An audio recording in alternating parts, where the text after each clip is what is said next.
Let's ask the one single question that is now hanging over this entire WNBA playoff series. Did the Las Vegas Aces actually win against the Indiana Fever, or did the referee simply hand them the game? Because when the league's MVP, Aja Wilson, is allowed to commit what feels like a career's worth of uncalled fouls in a single night, a symphony of illegal moving screens, a constant barrage of elbows, and a series of blatant unpunished shoves on Lexie Hull, you are forced to ask the one uncomfortable question. Was this even basketball, or was it just a carefully orchestrated piece of stage management? Cool.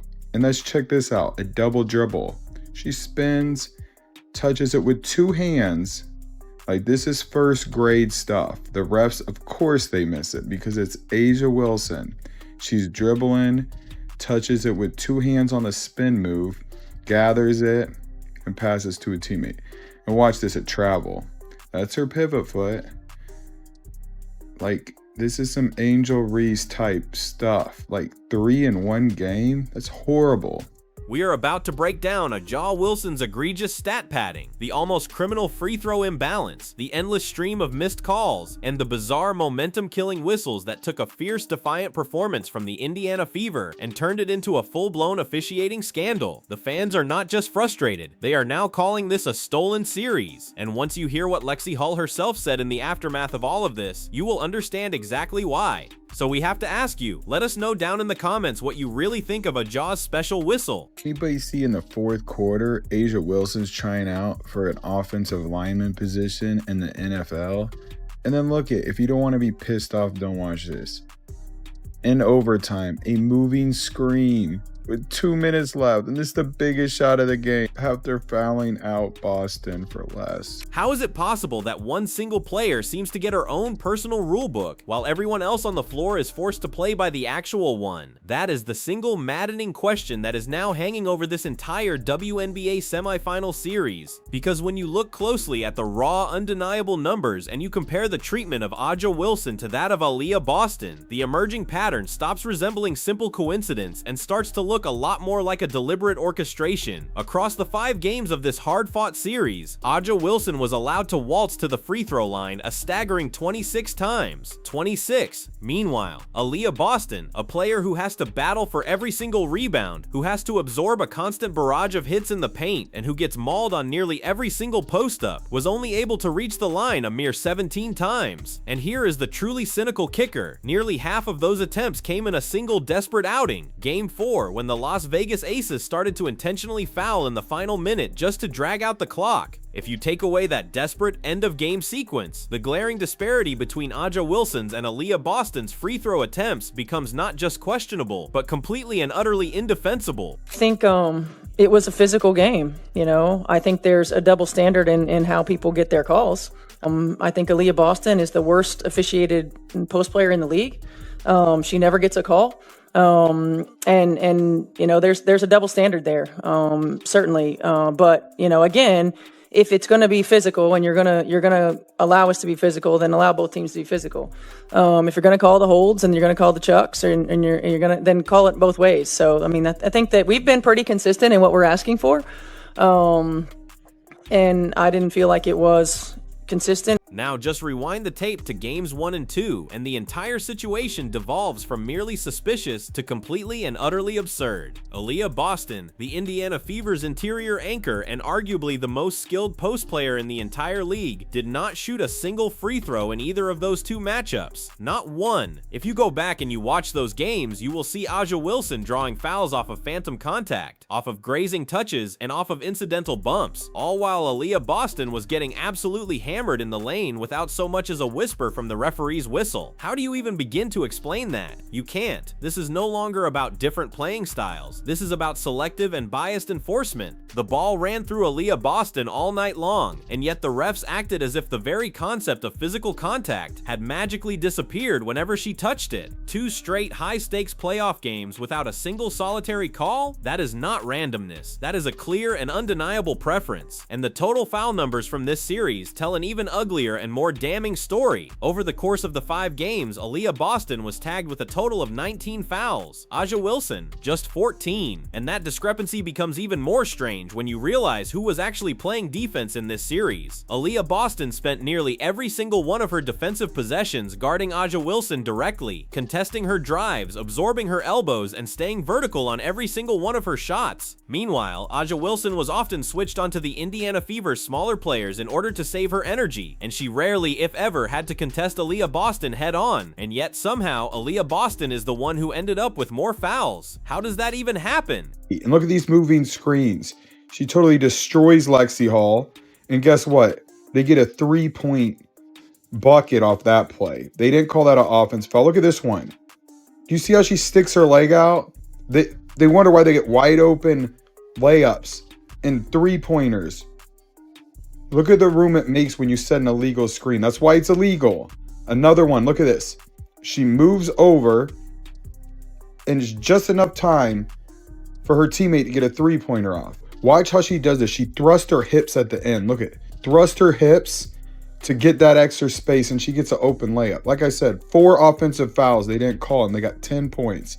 Just rewatch the game film, and the entire ugly picture becomes crystal clear. A'ja Wilson was out there setting moving screens as if it were a part of her official job description. She was shuffling her feet, she was sticking her hips out, and she was throwing her shoulders into defenders, all in an effort to free up Jackie Young or Chelsea Gray. Multiple independent analysts who have since reviewed the tape have now counted a staggering 37 uncalled moving screens from A'ja Wilson throughout the entire series. 37. That averages out to almost 8 illegal screens per game, and not a single one of them was ever whistled. Meanwhile, Aaliyah Boston could barely even set a clean legal pick without getting flagged for a foul. The double standard was so blatant, so utterly transparent, that you could feel the raw, simmering frustration bleeding out from the Indiana Fever's entire bench. It was as if the game had turned into a completely one-way street. The fouls were stacking up on Aaliyah Boston, while A'ja Wilson was just gliding through the entire game completely untouched. Aaliyah Boston was keeping her hands high, she was playing straight up textbook defense, and she was still getting called for fouls. And A'ja Wilson, she was dropping her shoulders on entry passes, she was hooking arms on rebounds, and she was barreling through defenders with absolutely no consequences. You can call it tough officiating all you want, but at a certain point it starts to look a lot more like protection, the kind of protection that is designed to preserve a predetermined narrative instead of the actual integrity of the game. Well, it's hard for us to find flow when there's a foul called every 10 seconds. I mean, it just really is. And when they're at the free throw line, we can't get up and down the floor. And that's a challenge. They were much more aggressive and physical defensively. We didn't counter that with our off-ball actions or with our back cuts. So they took us out of our comfort zone. I mean, offense is about rhythm. It's about timing. It's about spacing. We allowed them to do that, and they kept us from doing it. And that's the uncomfortable question nobody at the WNBA office seems willing to ask. Is the league's self-declared superstar being shielded? And that is the one single uncomfortable question that absolutely nobody at the WNBA's head office seems to be willing to ask. Is the league's self-declared superstar being actively shielded from the rules? Because based on the evidence from this series, A'ja Wilson's so-called special whistle no longer sounds like some fringe fan fiction conspiracy theory. It is now a theory that is being supported by the cold, hard data. Just look at the entire damning picture from top to bottom. 0 free throws for Aaliyah Boston in the opening 2 games of a playoff series. A mere 17 total free throw attempts for her compared to A'ja Wilson's 26. 19 fouls called on Aaliyah Boston and just 14 on A'ja Wilson, despite her constant and blatant illegal screens. And a staggering 37 documented instances, all of them on film, where the league's MVP broke the rules and simply walked away completely untouched. Every single one of these numbers points in the exact same suspicious direction, and it is a direction that is never in favor of the Indiana Fever. And when you stack all of those lopsided statistics against what actually unfolded in the clutch, game-deciding moments of Game 5, the entire picture goes from merely suspicious to completely and utterly outrageous. And that is the point where the favoritism stopped hiding behind the box score and started to actively alter the final outcome, right in front of everyone who was watching. This was no longer just about a few missed calls. This was now about how the whistles were being used to deliberately shape the final score. The Indiana Fever did not lose because they had played poorly. They lost because every single time they managed to build a shred of momentum, the referee's whistle would immediately drag them right back down. And when Lexie Hull started to speak out about what she had been forced to endure while she was guarding Aja Wilson, the constant elbows, the off-ball shoves, and the endless illegal moving picks that never got called, the fans suddenly began to realize that this was not just a bad night for the officiating. No, this was a pattern, this was a protection plan, and the Indiana Fever were on the wrong end of it. Game 5 was supposed to be a showcase. It was supposed to be about two generational stars going toe-to-toe. It was Aaliyah Boston versus Aja Wilson, battling it out for a trip to the WNBA Finals. But instead of a classic legendary playoff duel, the fans were instead treated to a frustrating 3-hour showdown between the Indiana Fever and the referees. The night that should have decided who was the better player had instead turned into a bitter lesson on who the officials wanted to keep on the floor. This was not a competition, this was control. So we got a 4-point game in the middle of the third, and this is an offensive foul, right? That's what the refs say. This is how fair the WNBA is, but this is not a moving screen. That was way worse. And not only that, it led to 3 points and called this a foul on the Fever. This is the worst moving screen I've ever seen. And this in the fourth quarter in a 4-point game. Oh, it gets worse. In overtime, a moving screen right in front of everybody. And then guess what it leads to? A 3-pointer in a 2-point game with 2 minutes left. Another moving screen. Instead of calling this a moving screen on Aja Wilson, they call a foul on the Fever. I can't make this crap up. The very first jaw-dropping moment of officiating malpractice came in the third quarter. Aaliyah Boston set a screen at the top of the key. It was a clean, firm, textbook screen, with her feet planted like a statue. It was, in every sense of the word, a perfect screen. And then came the whistle. Offensive foul, moving screen, they said. The instant replay, however, told a completely and totally different story. There was no shuffle, there was no lean, there was absolutely no advantage gained. It was just a simple, legal basketball play that had just been completely and inexplicably wiped away for reasons that absolutely nobody could explain. Even the on-air commentators were left to sit in a stunned, awkward silence. And that one single phantom call didn't just take away a possession, it completely and utterly changed the entire rhythm of the game. Because from that exact moment on, Aaliyah Boston was forced to tiptoe around every single move she made, terrified that another invisible phantom foul would be the one to send her to the bench for good. This is considered a foul in the conference finals of the WNBA. Oh, you mean Aja Wilson's on the opposing team? It's all starting to add up and make sense.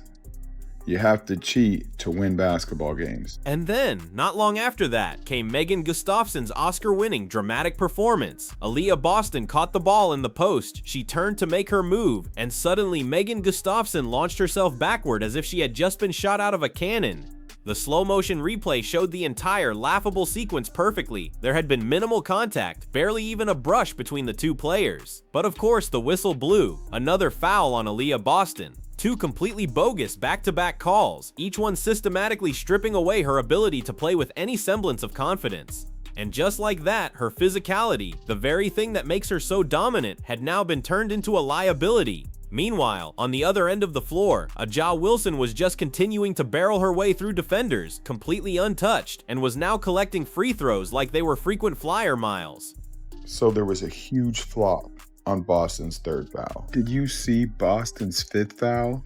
And then to foul her out on a 50-50 ball with 27 seconds left is wild. And then came the absolute clincher, the final, fatal blow. Late in regulation, Aaliyah Boston had perfectly positioned herself under the rim for a critical defensive rebound. She had boxed out with a flawless technique, her arms were straight up, and her stance was solid. It was textbook, by-the-book form. Jackie Young then nudged into her. She stumbled slightly, and yet somehow, it was Aaliyah Boston who was called for the foul. Number 6, disqualified. The scoreboard was tied, the tension in the building was at its absolute peak, and now the Indiana Fever's entire defensive anchor was being forced to watch from the bench as her team's entire season slipped away. The building should have erupted in a symphony of pure playoff chaos. Instead, it just fell into a state of stunned, almost funereal disbelief. And without Aaliyah Boston on the floor, the Indiana Fever's defense completely and totally cracked wide open, and the Las Vegas Aces took full and complete advantage. What made all of this sting even more more was the stark, almost jarring contrast in how the two star players had played the game. Aaliyah Boston had been disciplined, she had been contesting every shot without fouling, and she had been keeping her composure while the bogus calls just continued to pile up against her. Outraged Wilson, on the other hand, had leaned almost entirely on the referee's whistles to fuel her entire offense, constantly drawing contact, flailing for attention, and then heading to the free throw line like clockwork. The fans saw it. Everyone did. Social media absolutely lit up with a series of slowed down clips of side-by-side comparisons and of frame-by-frame breakdowns of every single bad call. And those three specific moments, the phantom screen, the blatant flop, and the final game-altering rebound call, did not just define Game 5, they completely and utterly determined it. One of the league's very best defenders had just been taken out of the game by the refs, not by Outraged Wilson. And yet somehow the Las Vegas Aces still had the sheer audacity to act as if they were the ones who had just overcome some great adversity. But Aaliyah did say I have a special whistle, and she shot 13 today. She said that to you? Yeah. Yeah, she said the last game I had a special whistle, which is cool. So what do you call it when the very same team that has benefited from every single questionable whistle suddenly decides to play the victim card? You call it the Las Vegas Aces playoff strategy, because that is exactly what unfolded in the direct aftermath of Game 4, when Outraged Wilson, standing at the podium with the unearned poise of someone who has just gotten every single call for the entire series, had the sheer unmitigated audacity to declare that the series was somehow being rigged. Just let that sink in for a moment. The very same player who had spent the last 4 games practically living at the free throw line was now claiming that she was the one who was being unfairly targeted. Through the first 4 games of this series, Outraged Wilson had already amassed 19 free throw attempts compared to Aaliyah Boston's 15, and this is despite the fact that Aaliyah Boston was the one who was consistently absorbing the hard hits and the relentless contact down in the paint. And yet somehow, in Outraged Wilson's world, that still made her the victim. So while you're looking at that box score, I'm wondering what's really standing out to you there. I was just looking at the fouls. Like, Liz had 5, Jackie had 5, Chelsea had 5. And that's very interesting to me because I'm not saying we don't foul. Yeah, we foul here and there, but that's very interesting.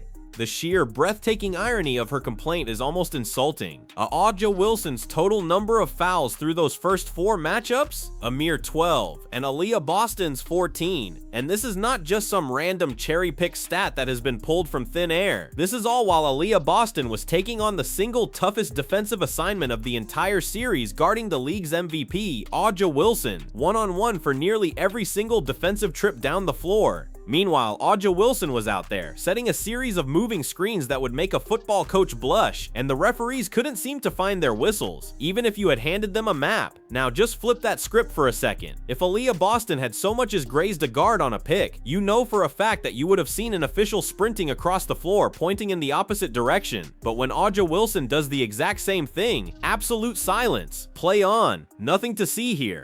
I gotta go back and look at the tape, but it seemed like there was a lot of grabbing and holding down there.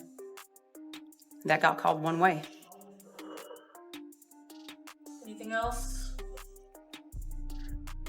I did appreciate it was a little tighter called, but tighter on both ends would have been nice. And the victim narrative certainly did not stop with her. Becky Hammon, the Las Vegas Aces head coach, immediately and enthusiastically jumped onto the very same disingenuous bandwagon. She had already picked up a technical foul in Game 4 for completely unloading on the officials, screaming about the calls as though the entire universe itself was conspiring against her team. And this was not just an isolated, in-the-moment outburst either. The Las Vegas Aces have made this exact kind of behavior a core part of their brand. Whenever the real, legitimate playoff pressure begins to build, they melt down and they begin to point their fingers at the refs, at the media, or at anyone else who will listen to their complaints. It is a predictable and cynical pattern. Shift the focus away from their own on-court mistakes, play the "we're being targeted" card, and then dare the officials to overcorrect in their favor. It is pure, unadulterated emotional manipulation, and it is all being disguised as passion. Megan had 4. What? Oh my God, that's interesting. That's what I was looking at. But we'll do better. We gotta play better defense. By interesting, you mean that shit? Yeah, I can't say that because I got a brand to protect.